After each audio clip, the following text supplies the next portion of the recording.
Good evening and welcome to Sunday Night Satsang with myself, John Homewood, and Michelle is not here tonight. She's unable to make it, so you just have me tonight. So welcome to Sunday Night Satsang. This is quite a special time of the week. It's the time of the week where we center ourselves in presence and stillness and sacredness, and we create the vibration, the correct frequency for the week ahead. But not only do we do that, we also connect with the field of consciousness. And us being together in these satsangs adds a little bit to the upliftment of all of mankind, because we know that we are all connected through a field of invisible energy, and it's this energy of connection that we call love. So welcome. As usual, if you'd like to just tell me who you are, so we know, if you can just type up in the comments box who's watching, because I like to know. And we love getting the hearts as well, so if you want to send a few hearts, that's great. And if you find what I share of value, if you can, please subscribe to our channel and press the like and the share button. That also helps. Thank you. Hopefully our internet connection is okay tonight. We've had some problems during the day today where it keeps on dropping quite a lot. So just let me know in the comments box if you can hear me okay, and if you can't, tell me as well. And we hope that the universe will be kind to us tonight and give us a good connection. I'm just going to wait for a few more people to join. The topic tonight is seeing through the illusion. What is the illusion, and what does it mean to see through the illusion? Hello Janet, hello Paula, good evening. It's lovely to see you here. Hello Viv from Bulawayo. That's great, you can hear me loud and clear, that's good. Thank you for that. Yeah. Just wait for a few more to join. Hello Claire. Hello Merlene. Hello Sonia. Thank you for the hearts. Appreciate getting the hearts. It's always nice to know that people are valuing these satsangs. It's really good. Yeah. So seeing through the illusion. Yes, I think that's a very important part of maintaining our sanity during these very turbulent and challenging times that we're passing through. If we get caught up in the illusion, I believe we will suffer more. We will suffer anxiety, we will suffer fear, we will suffer disconnection. And so what's really important now is that we see the illusion for what it is, and to see through that illusion. So that's what we're going to be talking about tonight. So let's start this evening, as we start all of our satsangs, by centering ourselves into this present moment, this unique present moment, this sacred present moment. There'll never be another experience exactly like this, and it's held in the vibration and the space of presence. So let's just gently settle down into our seats, or wherever we're sitting or lying, and make quite sure we're comfortable. Maybe you have a few cushions, that's always a good idea. We always light a candle, which is a symbol of light, of the light, and have a few crystals as well. So that's beautiful. So thank you for being here tonight. Thank you for adding your energy to the satsang and to the greater field of love that this planet so needs at this time. So gently you might like to close your eyes and just connect with your body, your physical body. And the reason we do that is because the physical body is always present. While the mind disappears off into a timeline of past and future, our bodies are always here in the now. And by connecting to our bodies with conscious awareness, we become present. We become present with the energy of life, because it is that energy of life that enables us to be here, enables us to be human at this time. It beats our heart. And by connecting with this sacred body of ours, we connect directly with life, with presence. So just settle into this moment, this beautiful moment, and just become aware of what it feels like to be here tonight. There may have been disturbances in your life story today, in the stream of life today. But right now we release all of the times and all of the places, and we become supremely alert and focused in this present moment. And one of the ways that we find that really does bring us into the present moment and to the alertness of the present moment is the faculty of listening. If you could imagine, it's like the early hours of the morning, 2 or 3 o'clock in the morning, and there's a sudden unexpected noise. You awaken, and there's alert presence within you of heightened listening. And you probably find in those moments of alert listening that the mind becomes very quiet and very still, because you really need to listen. And any thinking would block, would filter out the direct perception of listening. So let's do that right now. Let's become very alert and truly listen in this moment. Seeing that your spine is upright, your hands are lightly resting on your lap or on your table or desk, and listen. Where I am this evening, I can hear the sound of frogs celebrating the evening quietly in the background. It's a beautiful sound. What can you hear right now?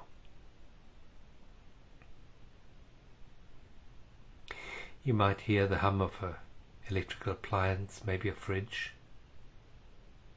Or if you're listening on a laptop, you may hear the whirl of the fan. Just become super alert and listen.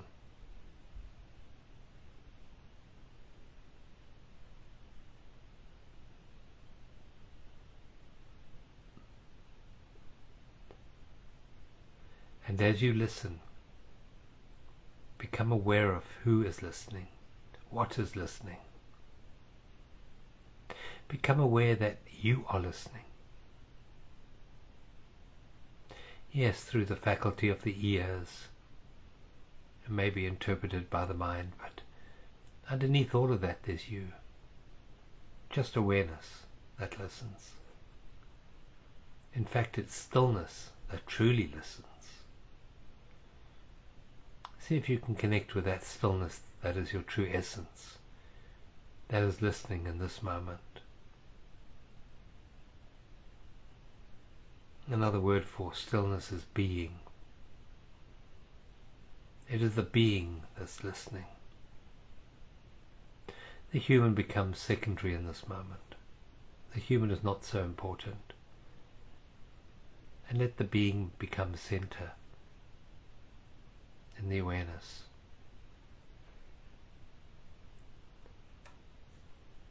Honor the stillness within you. The stillness into which everything appears and then dissipates.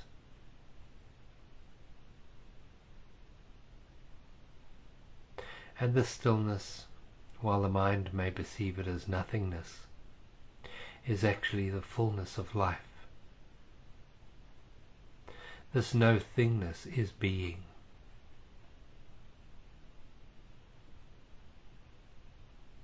And being is sacred, precious, beautiful, magnificent. And this beingness is your true essence.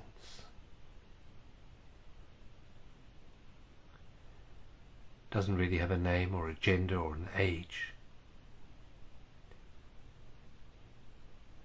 but it is eternity. It is divine.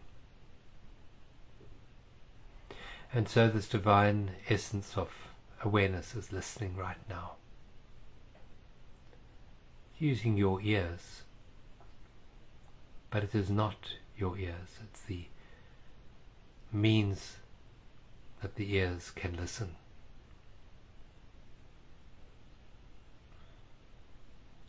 Becoming aware of any thoughts that drift through your mind at this stage. Don't try and control them or resist them. Just allow the thoughts to drift through your awareness. As summer clouds drift in the blue sky, they just drift through. No need to hold on to them or try to push them away or even to understand them. Just become the witness, the quiet, still awareness that notices the thoughts. See them as not my thoughts, but the thoughts. That enables you to step back a little bit from the identity of being the thinker. Now take a very deep breath in, drawing the air right down to the belly. And breathe out. Just relax, relax, relax. Take a second very deep breath in, drawing the air right the way down. Imagine it going right down to your toes. And then release and let it go. Sigh it out. Just release. Take another very deep breath in, blowing your tummy up like this big ball and taking the air now right up to the top of your head, filling your lungs, and then sighing it out. Make a little noise if you want. Sigh it out. Let it go.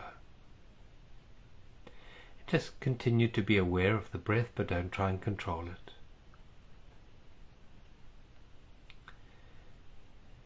There is an intelligence within us all that breathes us.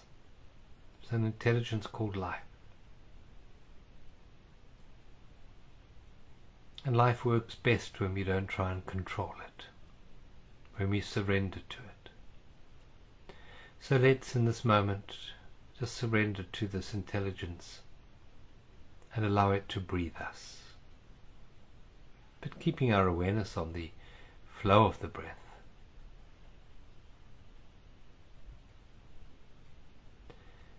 And bring our awareness to our eyelids. If they're closed, just see if you can see any colors or shapes behind your eyelids. If you're doing this with your eyes open, just become aware of the form or the forms that are in your field of vision without labeling them. Just be aware of them. As if you were seeing what you're seeing for the very first time.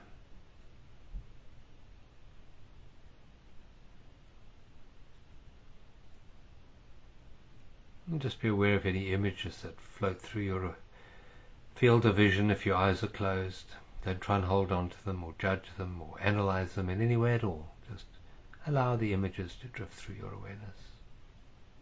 You are that which sees.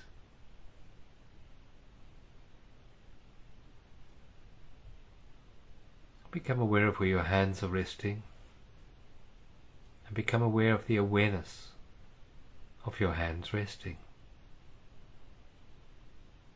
You are aware. And drop your awareness down to your feet now and just become aware of where your feet are resting.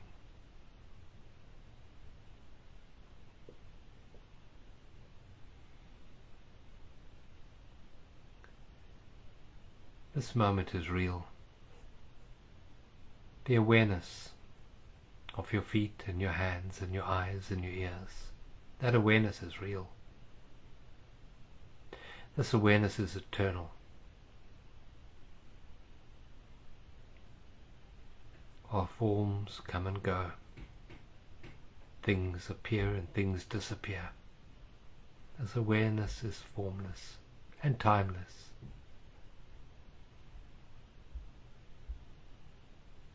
It is the I Am. And it is beautiful in its purity, in its stillness.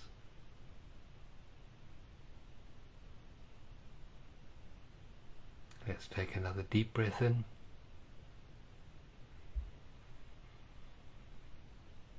And a long breath out.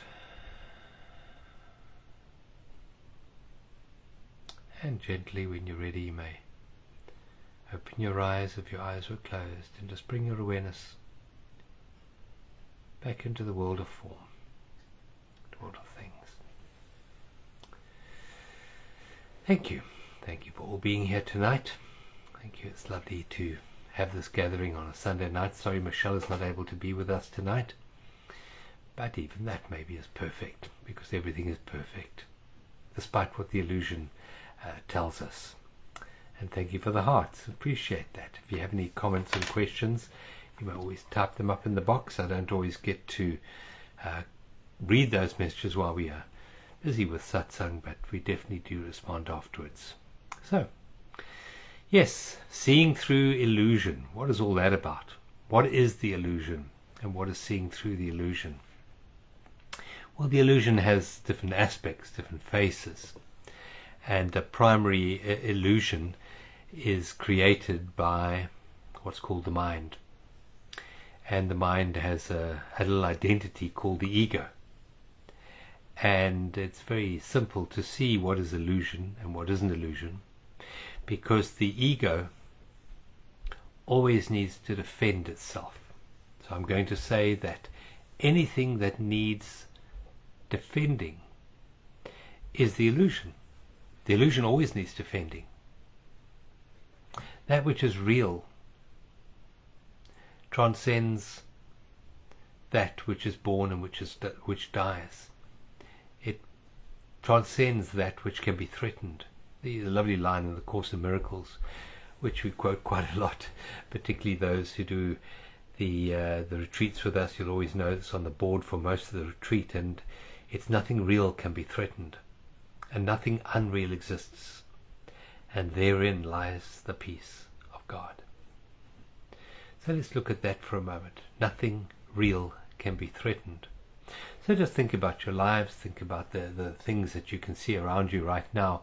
All of those can and will be threatened by something called time.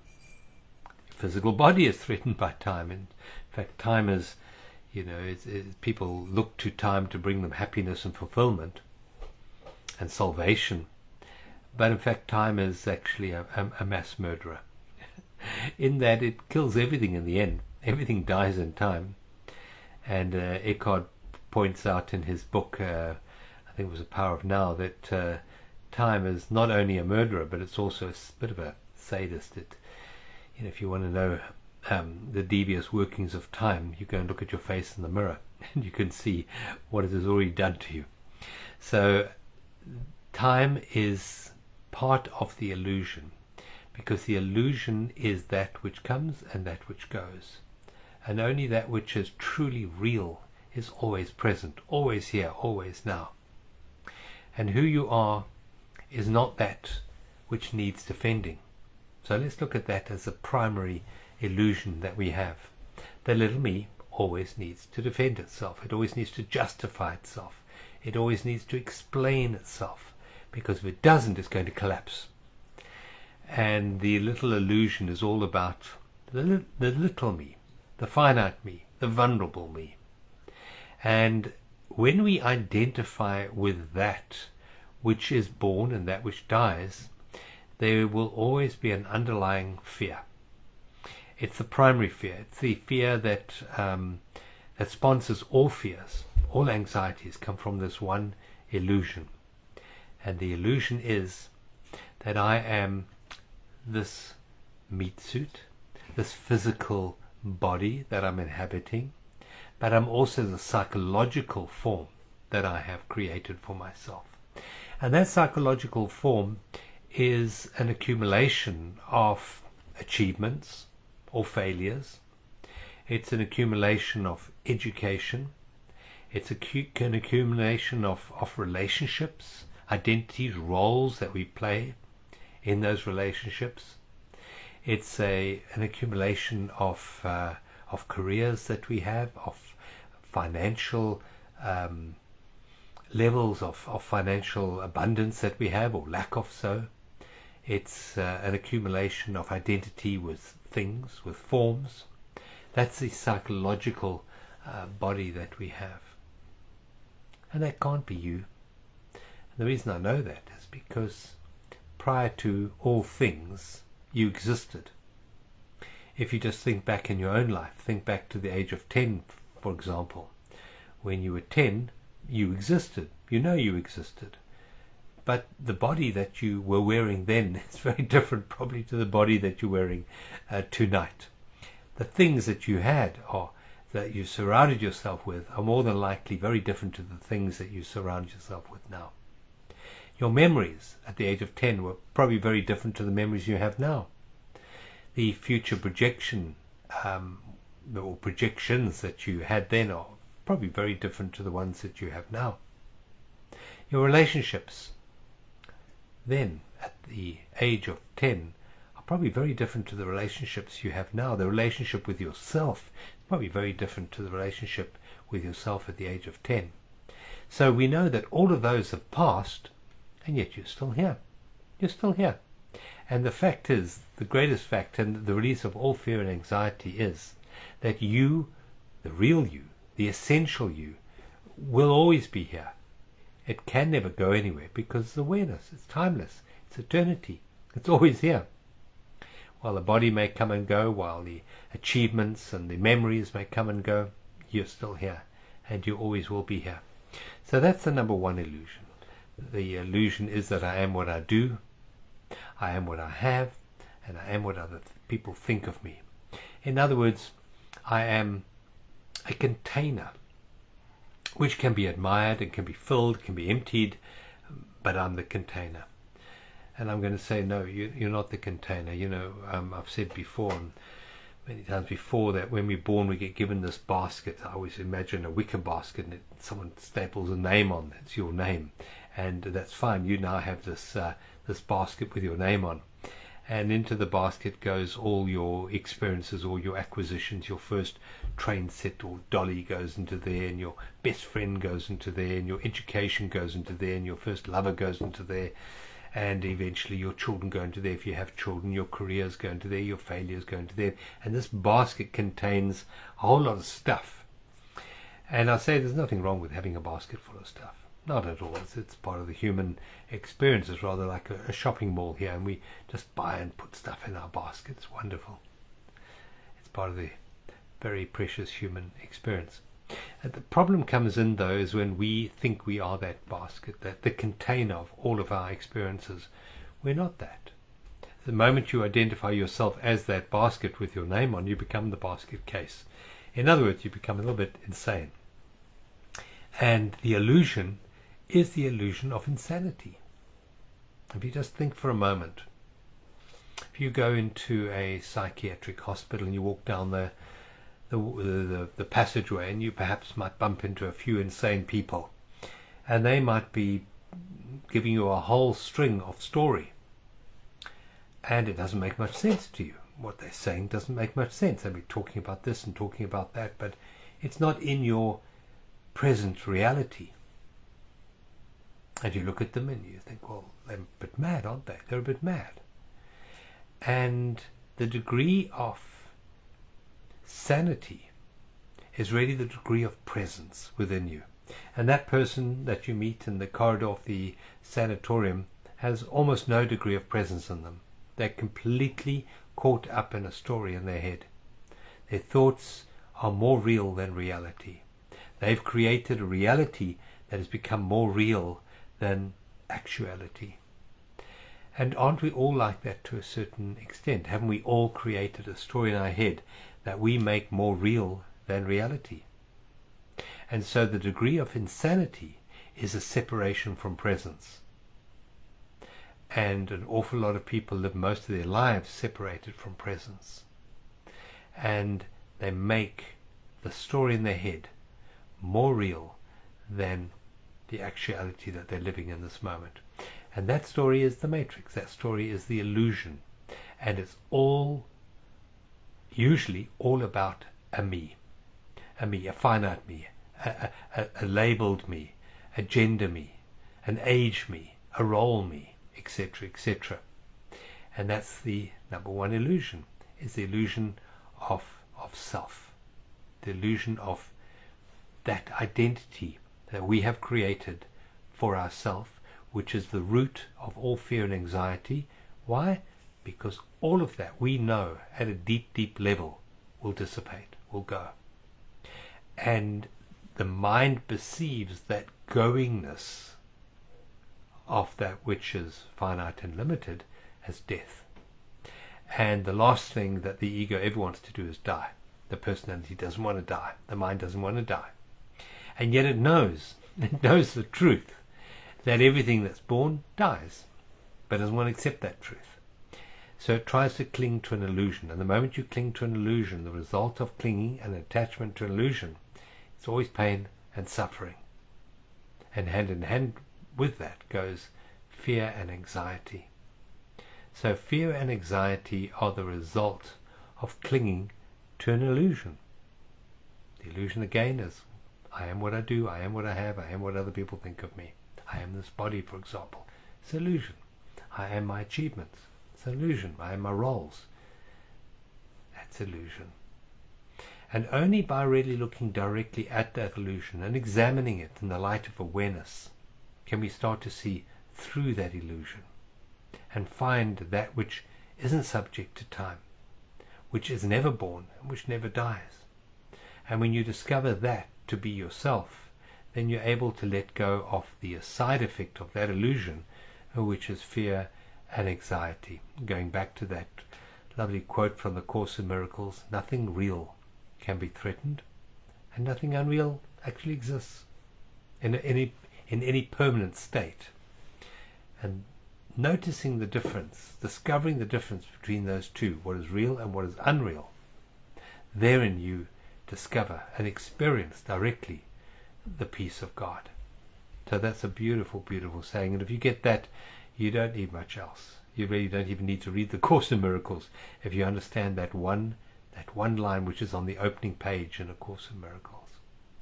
So what else do we hold illusions? I've talked quite a bit about the number one illusion, is that the illusion of a self. And I want to extend that just a little bit more to the self that people attach themselves to, which is quite often a group self. And we can see that playing out in the world now in quite obvious ways. I mean, for example, here in South Africa, we have a game called rugby and a game called cricket. And people often identify who they are with their team, with their favorite team or national team or whatever. And then it becomes we won, or we lost, or we had a good game, or we had a bad game. And it's the sense of we. So we extend our personal self now to a group self. And we can see it playing out in the Middle East, which has been an ongoing illusion for many, many years. You know, I am a Palestinian, or I am a Israeli. And therefore, there's a whole story that goes with that. And that illusion of self is what perpetuates ongoing suffering. Now you might think, well, me identifying with my rugby team, surely that's not a problem, that's not an illusion. Well, it is an illusion because you're not that. You're not that. That comes and that goes. And what is the problem related to that? Well, once again, it's an egoic identity. There's nothing wrong with enjoying a game of sport, for example, and you know, cheering on a team. There's absolutely nothing. Enjoy it. It's part of the human experience. But it's when we have a sense of identity locked into that illusion that suffering arises. When the team loses, we suffer. When something happens out there that we have an identity of self in, we suffer. And if you want to end that sense of suffering, or that experience of suffering, we have to end the illusion. So I'm not saying don't enjoy your sport. Enjoy it fully. I'm not saying don't enjoy your religion. Enjoy your religion. Go to your church or your temple or your shul or your mosque. Enjoy it fully. Go deeply into it. But don't buy into the illusion that that is you. The illusion is I am therefore. And there's a whole story attached to that. And we then, going back to the beginning of this satsang this evening, we will then defend that sense of self. We will defend myself as for example, a Springbok rugby fan. I'll defend that, or I'll defend myself as an Israeli, or I'll defend myself as a Jew, or a Muslim, or a Palestinian. I'll defend that. And what needs defending is always an illusion. And that's to realize that. To end the conflict, for example, in the Middle East, it doesn't require retaliation. It doesn't require the United Nations to get involved or anything like that. It requires a shift in consciousness. And until that happens, conflict will continue. Until you liberate yourself from a false sense of identity, the war will continue within you. You will defend a false identity, and you will suffer as a result of it, and your suffering will ripple out into the world around you, perpetuating suffering in the world around you. Gandhi said you have to be the change you desire in the world, you desire to see in the world. If you want peace, you have to be that peace. You don't fight for peace. You become the peace that you seek. And how do we do that? By letting go of the false sense of self, the illusion of self invested in anything that's related to time. You're timeless. And everything that's attached to time is transitory. And as such, has no permanence. And why attach that which is permanent to that which is transitory? That's where the suffering, that's the illusion of time. Time and mind, by the way, are exactly the same. They go hand in hand. You can't have time without mind, and you can't have mind without time. They go hand in hand. So any attachment to something in time is illusionary and will create fear and anxiety in you ultimately. It always does. Yes, it can create a short-lived exhilaration. You're supporting a particular rugby team which you think is you, and they win, whatever, and you feel elated by it because you won. But with every mountaintop, there's a valley, and there will come that result of that up, there will come a down.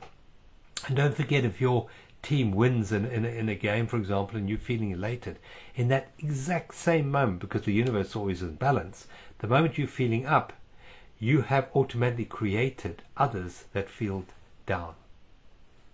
Up. There's no up without down, and no down with up. And that's the illusion of self. And I'm not saying don't enjoy sport. Enjoy sport, but don't gain a sense of identity from it, because that robs you of peace. Be the center. Be the awareness that watches the game and enjoys the game and has no real attachment to the outcome. You're just enjoying the process of the game, for example. And then you end suffering for yourself, and because we're all connected, you gradually are dissolving the suffering in the world around you. So going back to the Middle East and the conflict in the Middle East, we can sit in our armchairs at home and we can get caught up in the television, and what happened was so wrong and so bad and so evil, and it makes us so angry and so fearful and so depressed.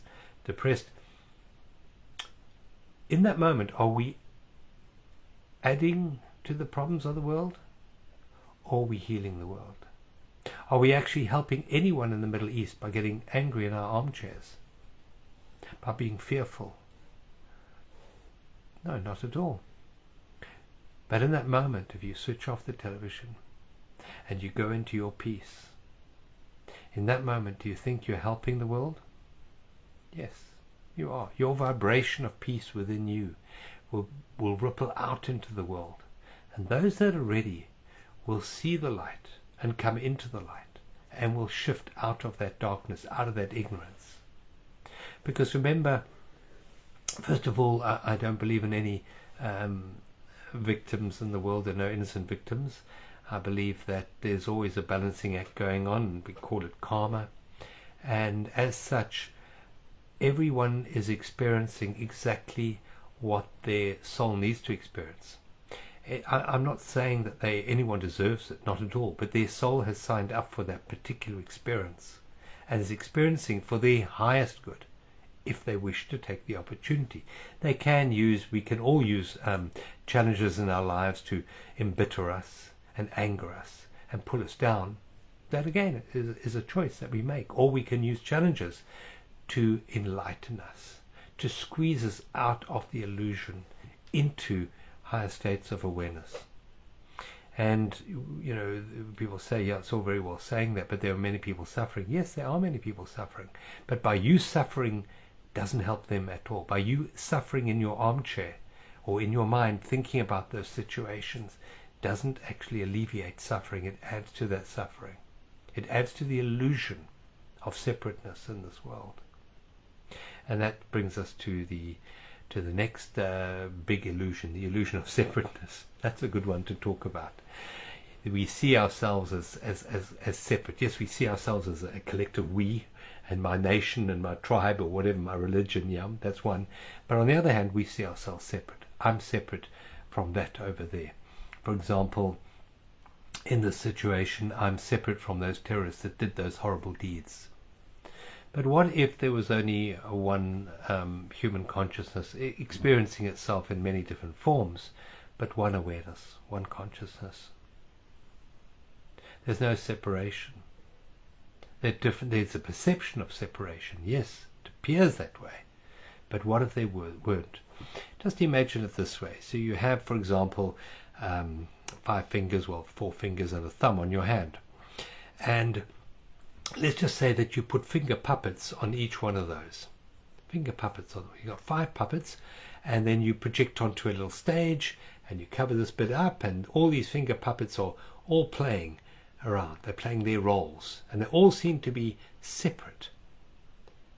And this one does something to that, and that one does something to that, and there's an interaction. But the moment you remove the perception of separation, you come back to the realization that they're all fingers on the same hand. Now that is really the truth about, for example, about life and so-called death, is that the life that we have, we appear as separate fingers. But in fact, when we come back to the realization beyond the body, there's only oneness. And what you do to your brother, you do to yourself. What happens to another is also happening to you. And the way is not to fix it at the level of result, but to fix it at the level of cause. And the level of cause for all physical manifestation is consciousness.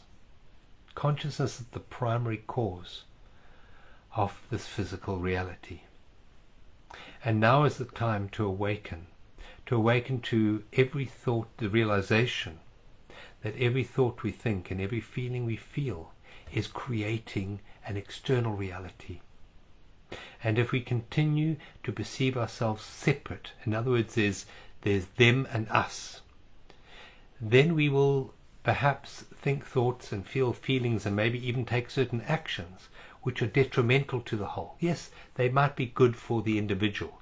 You know, we go out and as a nation, we go and, you know, defend whatever or to attack someone else, you know. But we are them as well. We are them as well. And all we're doing is perpetuating an illusion of separateness. There are 2 paths at the moment, and I've spoken a bit about that before. There are 2 paths. There's a path that we've been on for a long time, has a certain momentum, and that's the path of false evidence appearing real. That's the illusion of separateness. And there's another path which we might not have chosen to take in times gone by, and that is the path marked love. And love is the perception of oneness in our awareness. So fear is the perception of separateness, and love is the perception of oneness. And the path that we feed with our thoughts and with our emotions, the energy within us, is the path that we will find ourselves on, and it's the world that we will find ourselves creating more of. So now is the time to choose. Do you want to continue to feed the illusion of separateness and of time and mind and of false ego, or do you want to come to the realization that you are timeless. You are what's called being, as we did in the opening meditation. You are the essential essence of presence. That's what you are. And presence is love. Yes, we have the word love and we have the word presence, but in fact they go together. You can't have love without presence, and you can't have presence without love. That's how it works. So that's another illusion. The illusion, fear has a particular strong illusion, in that fear promises you protection. It promises you everything and delivers you nothing. Love, on the other hand, has no boundaries. It has no expectations, has no wants and no needs. And it promises you absolutely nothing. But at the end of the day, it delivers you everything of value. Everything of value. So that's another illusion. Then there's the illusion of action and non-action. Let's just look at that. So as people become more and more enlightened, they think, well, I can just sit on my couch because it's all an illusion. I don't have to actually do anything because it's all an illusion. And that in itself is another illusion, because while we are in this human incarnation, there are certain obligations on us to take right action. The Buddha 2,500 years ago spoke about right action. And it is something that you can physically do to alleviate pain and suffering in the world. It's wise to do that. Because if you don't, you're creating negative karma for yourself. In the same way that if you take the action without consciousness, that action can create negative karma for yourself. So the illusion is that my action is going to change the world, or no action is going to change the world. And I'm going to say both are illusions, because in truth it's your conscious awareness that's ultimately going to change the world. And your conscious awareness can be based in love, in which case your action, which possibly you may need to take, will be a positive benefit to all of mankind. Likewise, you can take action based in fear, and that fear will have a negative repercussion for yourself and for the world as a whole. If you take action out of anger or resentment or regret, you create ripples in time and space that have to be rebalanced. If you take action out of love, out of a sense of oneness, out of a joy of being, then you are adding to the healing of yourself and the healing of the whole. So going back to that, take action where action is required, but always know that the consciousness which is sponsoring the action is more important than the action itself. So if you take action, for example, let's look at a minor example. If you, for example, see a needy person and you take them some food, that action is beautiful and wonderful if it's sponsored by love, if it's sponsored by the love of life. If it's sponsored by fear, oh my goodness, if I don't do this, then I'm going to go to hell. If I don't do that, then I'm a bad person. If I do that, then I'm going to be rewarded with a good night's sleep. Those are all false. That's the illusion of self. But when you take action, you go and feed them, because it gives you the joy to feed them, and it's in fact the natural thing that you do is to do that, to take care. Is beautiful. But if you have an identity in I am the carer, then there's a false sense of identity again, and that will poison not only yourself, but it will also poison the outcome of those actions. You might find that in feeding those people with that sense of self-righteousness, or that sense of, gee, I should be doing it because the world needs it, you might be disempowering them. You might be taking away their ability to feed themselves and perverting their life stream. So it's always important to look at what is the consciousness behind your action. No action is actually action. It's choosing not to do anything. Now I want to come back to that, because sometimes not doing anything is better than taking action. Sitting in prayer and meditation is possibly more powerful than any action you could take. as long as you are sitting in prayer and meditation. If you're sitting simmering in anger and resentment, then that is walking in the wrong direction. But if you choose to just be in this moment in a state of peace, in a state of harmony with all of creation, and from that state you can visualize a peaceful world. You can visualize a peaceful energy flowing through you into the world. That's beautiful. That's wonderful. And that is probably more powerful than getting on a plane and going to the Middle East and fighting the terrorists or whatever. I'm just using a silly example there, but quite often that's what people do. People take action out of anger. If no one's going to do anything, I better go and do it. And there's a saying that evil thrives when good people do nothing. And it's to realize that the doing needs to be from your being rather than from fear and resentment and anger. So just be aware of that illusion. Your action is secondary, your being is primary. The energy you hold within you is more important than the action that you take, although you do need sometimes to take action, because non-action sometimes is also creating karma. If there's something you can do to bring relief in the world, do it, because you are I believe there's only one of us in the world. So as we start to see that in the world, we will take that positive action automatically, just become part of our doingness. In the same way that the sun gets up in the morning and shines. It's not trying to fix anything. It's just expressing itself in its own uniqueness. And if your action is expressing your uniqueness and your skills in the world, it's beautiful, beautiful. But just be aware of the consciousness which is sponsoring that particular action. Then I don't know if it's the last one, but it's one of the important aspects of the illusion is that I am my mind. I am my thinking mind. Your mind is a tool. That's all it is. It's a tool. And in order to transcend that particular illusion of I am my mind, I am my thoughts, it's to observe your mind. It's a very, very powerful thing to do. It's to become aware, to observe the mind. The observed mind creates sanity. The unobserved mind creates insanity. And the observed mind, if you observe the mind, you end suffering in yourself. And you possibly create a ripple effect in the world around you. Why do I mean that an observed mind ends suffering within you? Well, if you become caught up in your own thought patterns, you believe those thought patterns to be real. And it's never the situation that creates suffering within you. Most of the time, I'm going to say never, sometimes external circumstances can be so extreme as to create suffering, yes. But that's a tiny, tiny percentage of the times that we suffer.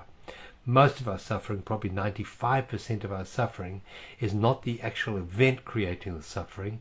It's our thoughts about the event that's creating the suffering. And by observing the mind, by standing back into the quiet stillness and looking at the mind and seeing the mind, there's a process called delamination. We delaminate ourselves from that drama. And when we do that, we become the stillness. The moment we become still, we can observe the mind. The observed mind dissipates in its energy, and that actually dissolves the ego. The observer dissolves the ego, and in dissolving the ego, most of the suffering, if not all of the suffering in our lives, dissipate tremendously just by observing the mind. A huge amount of suffering is created, not so much directly in the external world, but more importantly in the internal world. What happens in the external world is probably not under our direct control most of the time. But what happens in our internal world is 100% our responsibility. The illusion is that I think and I feel in direct response to the world. No, you don't. The world happens, you interpret it through a particular perception, and from that you create your suffering. So I hope you find some of what's been spoken about tonight helpful in your life. If you have, press the like and the share button, subscribe to our channel. Thank you. What I'd like to do now is just end tonight's satsang once again by a sense of unity, coming together, a sense of oneness in our awareness. And we do that through what's called meditation. Meditation quite literally means no mind. So letting go of the perception of separation and coming back to connection. So if you'd like to just settle back into your chairs or your bed or wherever you are, and just make yourselves comfortable and gently close your eyes. And take a deep breath in and a long breath out. And in this moment we're going to let go of all concepts. Concepts are actually prisons for us. The concept of a person is a prison. Let go of all concepts and just become a direct perceiver of reality in this moment. Beyond concepts, beyond mental maps. Just direct reality, connect with direct reality in this moment. And take a very deep breath in. And a long breath out. And as you breathe out, just sink into this sacred, still space within your heart. Take another very deep breath in. And just let go of all that needs protection, all that needs boundaries, all that needs to be defended. Let that idea go. And let's just rest a moment in that which doesn't need to be defended, that which doesn't need to be protected. Let us rest for a moment in this quiet essence of presence, knowing ourselves to be the eternal stillness that underlies all noise, the eternal consciousness that is unconditioned by time, by mind, by experience, the unconditioned consciousness which is just pure awareness in this moment. The I am that I am.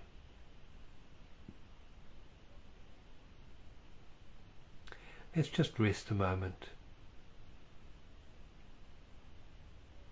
in this no-thingness. This no-thingness that can't be labelled and is not subject to time, for it is ever present. It is presence itself.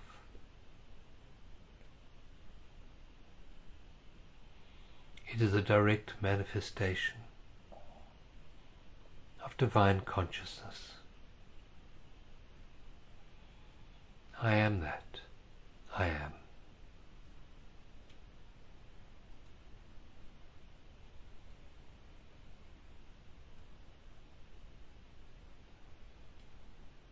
Once again, we let all thoughts just drift through our awareness without any identity, without any attachment.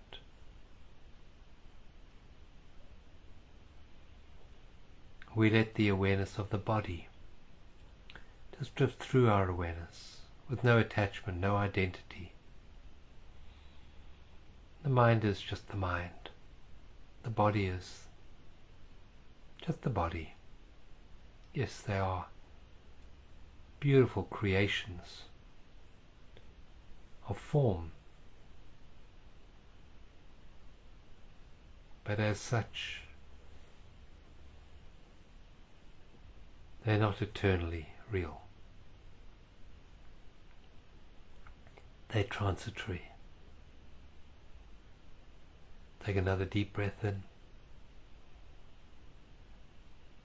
And as you breathe out, just become aware once more of that stillness within you, that quiet space of awareness. That is your true beingness.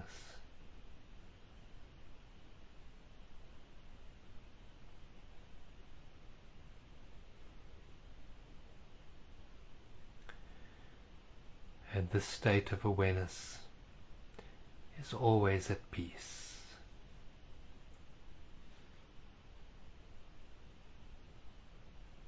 The state of beingness is the creator.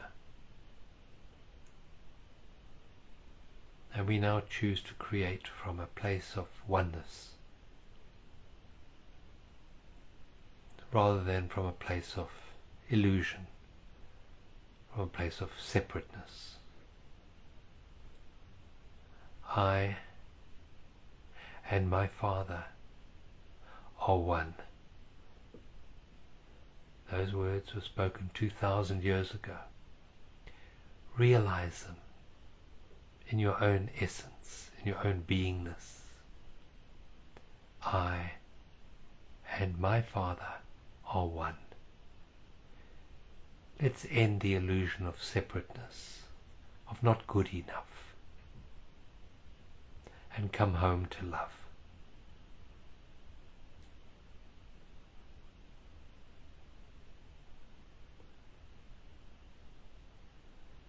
Take a deep breath in and a long breath out. And when you're ready, you may open your eyes.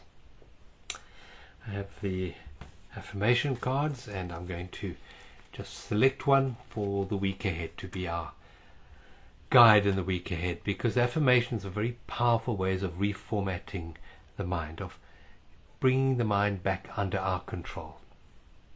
So I'm going to select one. The green just popped out there.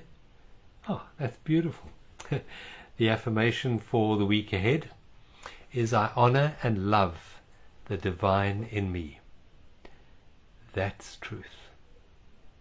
I honor and love the divine in me, because as we honor and love the divine within ourselves, then we start to honor that in all that we meet, whether it is a pet, whether it's a tree or a flower, whether it's our neighbor, whether it is our so-called opposition or enemy. We start to, as we recognize the divine in ourselves, we recognize the divine in all others. And it's a wonderful greeting that amplifies that or mirrors that, and that is Namaste. Namaste. Thank you for being with me tonight. Thank you, bless you, and we look forward to catching up with you next Sunday for Sunday Satsang. I'll put a copy of this card up on the Facebook page beneath here after the Satsang, and there will be a copy of the Satsang released on YouTube tomorrow. Bless you all. Have a beautiful week further. Love you. Nighty night.